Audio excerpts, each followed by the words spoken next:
விடுதலைக்கு பிறகுதான் நான் அரசியல் களத்துக்குள்ள வரேன். அதற்கு பிறகு 2009க்கு பிறகு பிரபா போன்ற இளைஞர்கள் உருவாகிக்கிறாங்க. இவங்க எல்லாரும் இப்போ பிஸ்னஸ் மைண்டடாக யோசிக்க ஆரம்பிச்சிருக்காங்க. அதுதான் ரொம்ப முக்கியம். அப்போதான் நம்ம தமிழ்நாட்டை வளர்க்க முடியும், 4 ட்ரில்லியன் எக்கானமிக்கு கொண்டு போக முடியும். இப்போ நம்ம டயாஸ்போரா கனெக்ஷன், நம்ம சில கலாச்சாரத்தை இதை பற்றி பேச இருக்கிறாங்க. நாங்களும் இலங்கையில் சில திட்டங்களை செயல்படுத்திட்டு இருக்கிறோம்.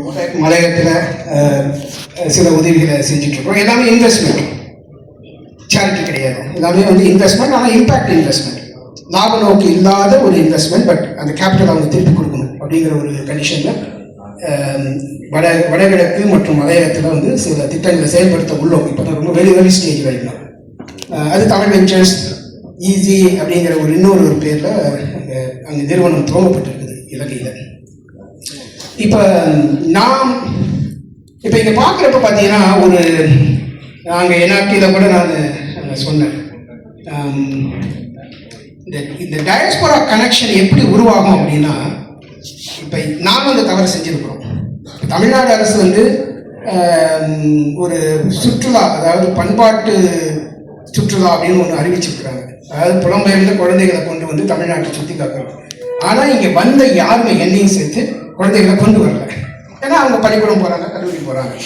இப்போ நம்ம இப்போ என்ன மாதிரி ஃபர்ஸ்ட் ஜென்ரேஷன் இமிக்ரெண்ட் நீங்கள் தமிழ் உணர்வை எங்களுக்கு ஊட்ட வேண்டிய அவசியம் இல்லை. ஏன்னா நாங்கள் இங்கேருந்து போனவங்க, நாங்கள் தமிழ்நாட்டு உணர்வு எப்பயுமே இருக்கும்.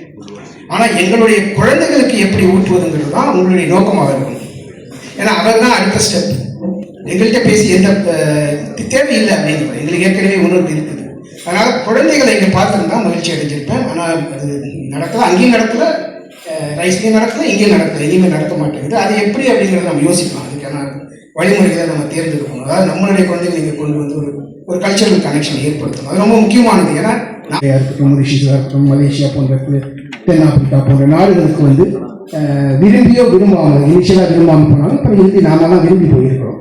அவர்களுடைய பங்களிப்பு, அவர்கள் என்ன எதிர்பார்க்குறாங்க இந்த தமிழ்நாட்டில் அப்படிங்கிறது தமிழ்நாடு அரசு என்ன எதிர்பார்க்குறாங்க அப்படிங்கிறத அவங்க பேசுவாங்க. முதல்ல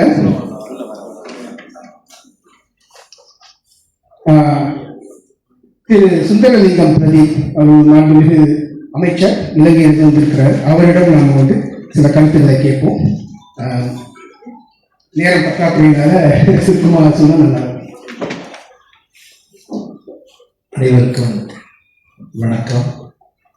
இந்த நிகழ்வை ஏற்பாடு செய்து என்னையும் பங்கு பெற செய்து இந்த வாய்ப்பளித்த இந்த குழுவிற்கு மனமார்ந்த நன்றியை தெரிவித்துக் கொண்டு, சுதந்திரம் அடைந்தது 1947.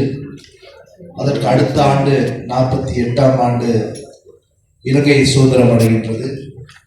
சுதந்திரம் அடைந்த காலப்பகுதியிலிருந்து கிட்டத்தட்ட 26 வருடங்கள் வெளியேறிய பின்பும் அந்த ஆட்சி சுதேசிகளிடம் கைமாறப்படுகின்றது. அன்றிலிருந்து ஆட்சி செய்தவர்கள் நாட்டை ஒரு பாதாளத்துக்குள்ளே கொண்டு சென்றார்கள். இலங்கை திருநாடானது ஒரு சிறப்பான வளங்களை கொண்ட ஒரு அழகிய ஒரு நாடு. இன்று கூட இந்த வருடம், கடந்த வருடம் 2025ஆம் ஆண்டு இலங்கை அரசு எதிர்பார்த்ததை விட அதிகமான சுற்றுலா பிரயாணிகள் இலங்கைக்கு வருகை தந்திருந்தார்கள். அதிலே அதிகமானோர், கிட்டத்தட்ட நினைக்கின்றேன் 43% இந்தியாவிலிருந்து இலங்கைக்கு வருகை தந்திருந்தார்கள். இவ்வாறான ஒரு நாட்டை பொருளாதாரத்திலே சீரழித்து மிக மோசமான நிலைக்கு கொண்டு சென்றார்கள். அதாவது இலங்கை பொருளாதாரம் என்பது இன்று சர்வதேசத்தை எடுத்துக்கொண்டாலும் கூட எங்களுடைய கடற்பரப்பு, எங்களுடைய நிலத்தோற்றங்கள், அதே போல அங்கிருக்கிற புவியியல் ரீதியான அமைப்பு மிக முக்கியமான ஒன்றாக இருக்கிறது. விசேஷமாக வியாபாரம், கப்பல் போக்குவரத்து, விமான போக்குவரத்திலே எமது நாடு ஒரு சர்வதேச வியாபாரத்திலே ஒரு இன்றியமையாத ஒரு நாடாக விளங்கி வருகிறது. இருந்தும் கூட, இந்த இவ்வளவு வாய்ப்புகள் இருந்தும் கூட நாடு பொருளாதாரத்திலே வளர்ச்சி அடைமைக்கு காரணம் ஆட்சியாளர்களுடைய பிழைகளும் அவருடைய ஊழலும் தான் காரணமாக அமைந்தன. எனவே அந்த மக்கள் 2020 4ஆம் ஆண்டு ஒரு புதிய ஆட்சியை உருவாக்கி இருக்கிறார்கள். இந்த ஆட்சியினூடாக எங்களுடைய நாட்டுக்கு புதிய ஜனாதிபதி அனுரகுமார் திசாநாயக் அவர்கள் தலைமையிலே இன்று நாடு ஒரு பொருளாதார ஸ்திரத்தன்மையோடு வெளிநாட்டு உதவிகளும் வெளிநாட்டு நட்போடும் நாங்கள் வளர்ந்து வரும் இந்த வேளையில் தான் நாங்கள் யாரும் எதிர்பாராத ஒரு முகமாக ஒரு பேரிடர் வெள்ளம் மண் சரிவினால் பல நூற்றுக்கணக்கான உயிர்களை நாங்கள் இழந்திருக்கின்றோம். கிட்டத்தட்ட 6000 மக்கள் முற்றுமுழுதாக வீட்டை இழந்திருக்கிறார்கள். 15,000க்கு மேற்பட்ட 15 லட்சத்துக்கு மேற்பட்ட வீடுகள் அழிந்திருக்கின்றன பகுதியளவு. அதே போல் லட்சக்கணக்கான மக்கள் பாதிப்படைந்திருக்கிறார்கள். இந்நேரத்திலே அந்த பேரிடர் இடம்பெற்ற பொழுது நாங்களும் நினைத்தோம், இதிலிருந்து மீண்டெழுந்து வருவதற்கு பல காலங்கள் பல வருடங்கள் செல்லுமோ என்ற அச்சம் எங்களிடம் காணப்பட்டது. எங்களுடைய அரசு இயந்திரம் முற்றுமுழுதாக நாங்கள் இதற்காக இந்த மீட்பு பணிகளை நாங்கள் ஈடுபட்டிருந்தோம். இந்நேரத்திலே விசேஷமாக இந்திய அரசாங்கத்துக்கு நாங்கள் நன்றி சொல்ல வேண்டும். எங்களுக்கு ஓடி வந்து உதவியை வழங்கினார்கள். அதே போல தமிழ்நாடு அரசும் தங்களுடைய பங்குக்கு அவர்கள் உதவி செய்தார்கள். அதே போல சர்வதேசத்தில் இருக்கின்ற இந்தியாவில் இருக்கின்ற பல்வேறுபட்ட அமைப்பு தொண்ட நிறுவனங்கள் அவர்களுடைய பங்களிப்பை வழங்கியிருந்தார்கள். எனவே மிக குறுகிய காலத்திலே ஒரு மீண்டெழுந்து வரக்கூடிய ஒரு நிலைமைக்கு நாங்கள் உருவாக்கி இருக்கிறோம்.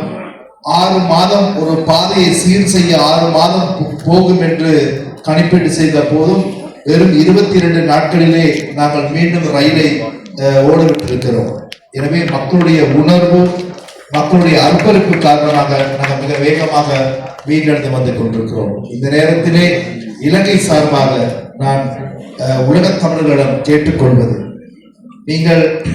நாங்கள் அரசியலுக்காக இலங்கை பிரச்சனையை பேசலாம், எனினும் அங்குள்ள மக்களுடைய பொருளாதாரத்திலே அந்த நாட்டு மேல் உண்மையான பற்று என்றால் பொருளாதாரம் தான் இன்றியமையாதது. எனவே பொருளாதாரத்தின் மூலமாக அங்குள்ள சமூகங்களை எவ்வாறு நாங்கள் முன்னோக்கி கொண்டு வரலாம் என்பதை பற்றி நீங்கள் இன்னும் சிந்திக்க வேண்டும். இதை நாங்கள் எதிர்பார்க்கிறோம். விசேஷமாக ஐயா கூறியது போல முதலீடுகள் இன்று நாங்கள் நாளைய தினம் நாளை மறுதினம் 15ஆம் தேதி தேசிய தைப்பொங்கல் விழா யாழ்ப்பாணத்திலே எங்களுடைய ஜனாதிபதி அனுரகுமார் திசாநாயக் தலைமையிலே நடைபெற இருக்கிறது.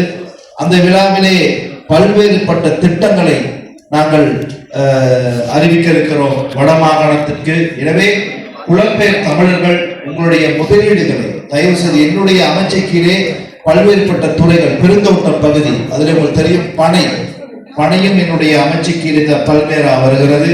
எனவே அதனூடாக பல்வேறுபட்ட உற்பத்திகளை நாங்கள் உலகத்துக்கு கொண்டு செல்லக்கூடிய நிலைமை இருக்கிறது. எனவே அதிலும் நீங்கள் முதலீடு செய்கின்ற பொழுது எங்களுடைய நாட்டுக்கும் அங்குள்ள மக்களுக்கும் நீங்கள் செய்கின்ற மிகப்பெரிய உதவியாக இருக்கும்.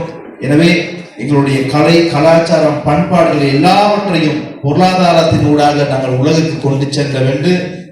தமிழனாக பெருமையாக வாழ்வதற்கு நாம் அனைவரும் ஒன்றிணைய வேண்டும் என்று நேரத்திலே கோரிக்கை விடுக்கின்றேன். அதே போல இலங்கையினுடைய இதய பகுதியான மலையக தமிழர்கள் வசிக்கும் பகுதி இந்த பேரிடரால் மிகவும் அழிந்த ஒரு பிரதேசமாக இருக்கிறார்கள். கிட்டத்தட்ட 150க்கு மேற்பட்ட மலைய உயிர்களை நாங்கள் இந்த வெள்ளத்திலே இந்த மண் சரிவினாலே காவு கொண்டிருக்கின்றார்கள். எனவே அந்த மக்களுடைய வாழ்க்கையிலே முயற்சியை கொண்டு வருவதற்கு உங்களுடைய உதவிகளையும் ஒத்தாசைகளையும் நாங்கள் எதிர்பார்க்கிறோம். எனவே நீங்கள் தொப்புள் கொடி உறவான தமிழர்கள் எந்த நாட்டில் இருந்தாலும் நாங்கள் எல்லாம் தமிழர் என்ற ரீதியில் இனத்தால் ஒன்று சேர்ந்தவர்கள் என்ற அடிப்படையில் நீங்கள் அனைவரும் உதவிகளை வழங்குவீர்கள் என்ற நம்பிக்கையோடு எனது கருத்தை நிறைவு செய்கின்றேன். நன்றி, வணக்கம். அவருக்கும் தமிழ் புரியாது. இங்க கிட்டத்தட்ட 20 பேர் இன்னைக்கு வந்திருக்காங்க. தமிழ் கலாச்சாரம் தெரிந்தும் மொழி பேச முடியாம, ஸோ அவர்களுக்காக பிரெஞ்சிலும் ஆங்கிலத்திலும் பேச என்னை அனுமதிக்குமாறு வேண்டி கேட்டுக்கொள்கிறேன். நன்றி. Donc, je remercie tous les personnes venant des îles Caraïbes et de la Réunion, aussi bien Maurice, pour être ici aujourd'hui. Je vous remercie d'avoir pris le temps de nous écouter malgré le problème de communication. So I'm really sorry you can't understand Tamil, but I know that you want to understand, hear us. So I want to tell you that I represent, I am Raja Ram, I represent GoPio, France. It's a global organization, people of Indian origin. I can see my friends here from Malaysia, Singapore, Sri Lanka, and Mauritius as well. So what is this real Diaspora Connect and where we can take it from here? See, my experience says we don't have boundaries. There is no boundary for Tamilian. And it was not invented by me. It is there for centuries. And maybe we don't speak Tamil everywhere, but the connection is very strong. And how this connection is going? Because of culture. Wherever I go, far away from India, let's say, it takes 16 hours flight to go to Guadalupe from Chennai, minimum. And still there you see people having Tamil names, Tamil temples, Tamil culture, Tamil tradition, without speaking a single word in Tamil. So, then why they don't speak Tamil? This is because of the colonization. The colonization happened in such a way.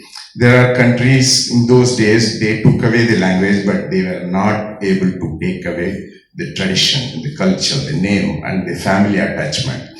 So here we see the real work which can be done from Tamil Nadu by inviting these people to come and invest here. The same way, these people can also go there. That's how it should happen, this Diaspora Connect, through which we can do the business, we can do the cultural organization, tourism, and I just let you imagine, it is like we didn't still discover the real Tamil Connect. We are just working on southeast, southern part of India and southeast, but we have more to discover on western hemisphere of the world. So I suggest that we should work more and more going abroad in many other countries and meet the people from everywhere and let them come and do business and let us go and do business there and let us also do the cultural show there, tourism show there, and let's connect everywhere. And I don't want to take more time.